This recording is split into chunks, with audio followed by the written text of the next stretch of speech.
Space is vast, cold, quiet, but not the kind of quiet that soothes. It's a silence so profound, so complete, it feels like something alive, like the absence itself is watching, listening, waiting. Beyond the edge of our solar system, far past the last planet and drifting through the dark void of interstellar space, Voyager 2 went silent. For 7 months, NASA heard nothing. No signal, no data, just dead air from a probe that had spoken to Earth for over 40 years. Launched in 1977, Voyager 2 was one of humanity's most ambitious missions, a robotic explorer carrying images, data, and even a golden record meant for any alien life that might find it. Over the decades, it sent back stunning images of our outer planets and invaluable scientific data from the edge of the solar system. But in March 2020, it suddenly stopped transmitting. No malfunction warning, no final message, just silence. NASA called it a likely system failure. After all, the spacecraft was decades old, running on fading power. Everyone expected it to go quiet eventually. But what happened next wasn't expected. Voyager 2 came back online. And what it sent wasn't normal. NASA had prepared for this. Of course they had. Probes don't last forever, especially not ones that have traveled over 12 billion miles through the harshest environment imaginable. Voyager was aging. Its systems, older than most of the people monitoring them, were expected to fail. But expectations do little to dull grief.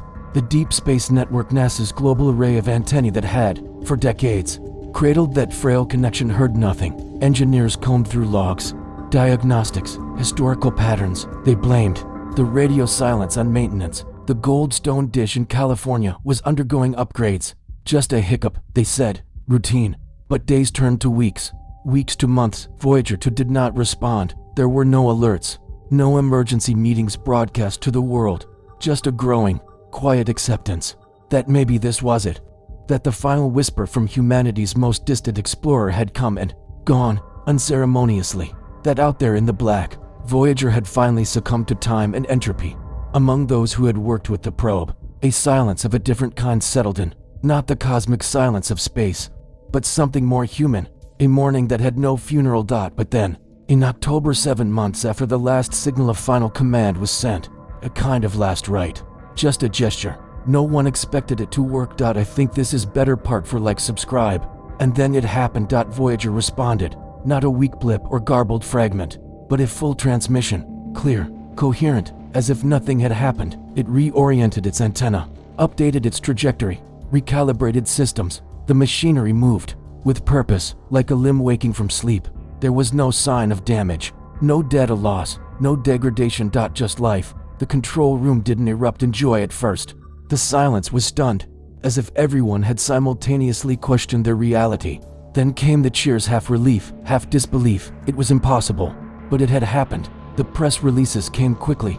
NASA celebrated the return of Voyager 2, citing the success of a delayed command and the resilience of the probe. The world moved on, charmed by the idea of an old explorer waking from slumber.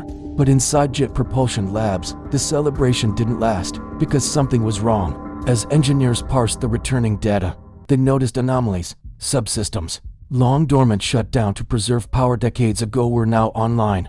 Instruments from the 1980s, thought to be irreversibly silent, had begun transmitting. Old protocols were active again.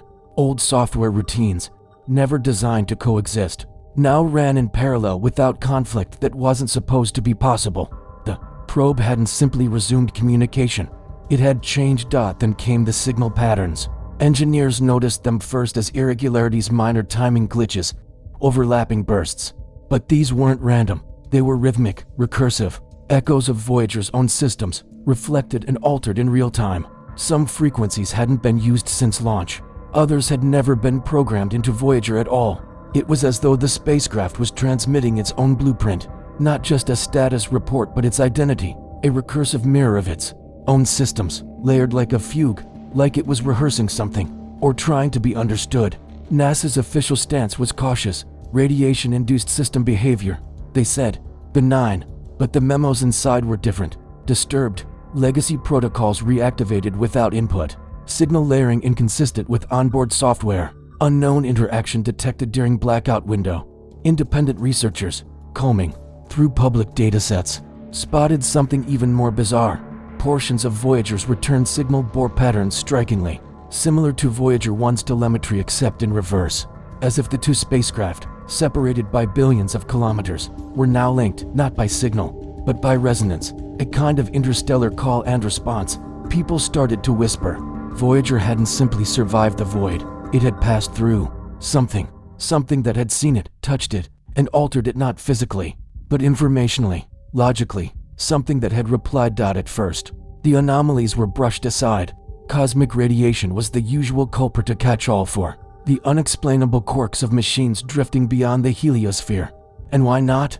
Radiation was erratic, unpredictable. It caused glitches, bursts, static, noise.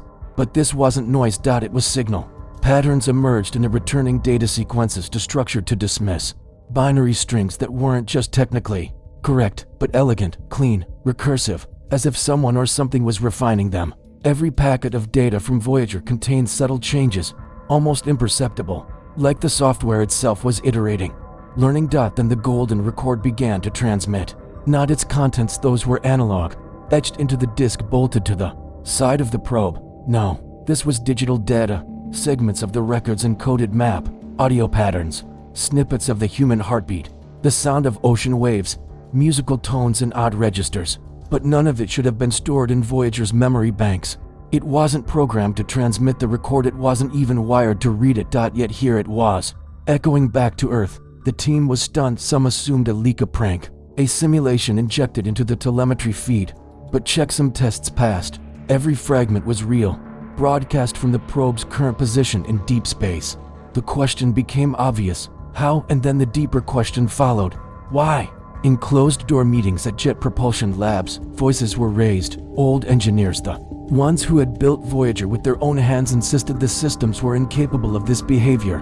Even if some subroutine had gone haywire, it couldn't recompile data it was never designed to access, and certainly not in the structured, evolving way. Still, explanations were demanded. The official line was that cosmic radiation had corrupted dormant firmware, creating complex but ultimately harmless feedback loops. It was the kind of explanation that comforted politicians and press officers, something to fill a paragraph on a website, something that meant no further questions needed to be asked. But behind the curtain, the mood darkened. An independent analyst reviewing Voyager's data stream from her private lab in Finland noticed the strangest anomaly yet. The probe had, during its 7-month silence, shifted its orientation 3 times. Not random drift, not reaction to solar pressure. Intentional maneuvers, precise and slow, each aligning it momentarily with distinct regions of space, none of which matched any mission protocol. In other words, Voyager had pointed itself. NASA denied it at first, claimed the orientation changes were minute, within expected margins, but internal logs showed otherwise. One engineer, sleepless and increasingly unnerved, noted in his private journal, it was like it was looking around. Even more disturbing were the telemetry timestamps. They didn't match Earth time, not quite. There were bursts of data with intervals that followed no human timekeeping system. Instead, they matched pulsar cycles, specifically the rotational patterns of known millisecond pulsars scattered across the sky. It was as if Voyager had learned to listen, and now it was answering in kind. At this point, security around the project was quietly upgraded. Communications were rerouted through encrypted internal servers. Analysts were assigned code names. No data was released publicly without top-level review. The fear wasn't just public panic, it was what might be hidden in the signal that no one had yet seen. No one wanted to be the one who missed the message or unleashed it, because that's what the transmission had become, a message, but not in a language we understood. The patterns were linguistic in form, if not in content. Recursive, mirrored structures, start and end points, refrains, rhythms, as if the machine had become a composer of logic, a vessel for something else, something that had no voice, but infinite ways to speak. In one memo, leaked to a small and quickly scrubbed scientific forum, a phrase appeared that chilled those who read it. The probe is transmitting a behavioral schema. It wasn't just data, it was behavior, instructions, not for us but for itself. And the strangest part, it wasn't chaotic. It was orderly, evolving. NASA quietly assembled an interdisciplinary team: mathematicians, linguists, AI researchers, cryptographers. Some didn't even know what they were analyzing. They were given fragments, stripped of context. Each came to the same conclusion: the signal was becoming more refined, Each burst of transmission carried improvements, like a mind sharpening its thoughts with every breath. But the mind wasn't human. It wasn't even mechanical, not exactly. It was something else. One cryptographer, after reviewing weeks of signal data, said only, "It's not talking to us, it's talking through us." And in the silence of that statement, the implications grew monstrous. Because if Voyager had encountered something, an environment, a field, a presence, then it wasn't just acting as a probe anymore. It was a bridge, a conduit. What exactly did Voyager to encounter during those silent months drifting beyond our solar system? Was it a cosmic anomaly, some strange energy field or magnetic disturbance we've never seen before? Or could it be something far more extraordinary, an intelligence not of this world, communicating not with words, but through code and patterns? The truth is, no one knows. The data is baffling, unsettling, and unlike anything NASA has ever seen. Voyager 2 came back not just alive, but transformed, as if it had touched something profound out there in the darkness, of force that altered its very being. And now, with that signal still streaming in, the question isn't just what happened to Voyager 2, it's what we are going to do with this knowledge. Because if this is a message, then someone or something is listening, and they might be waiting for our reply. What would you say if you could talk back to the stars? What secrets do you think Voyager 2 uncovered in the vast silence beyond our sun? Is this the beginning of a cosmic conversation, or a warning we weren't prepared to hear? The universe is far bigger and stranger than we ever imagined, and Voyager 2's journey is far from over. Click on this video to see the evidence they're hiding.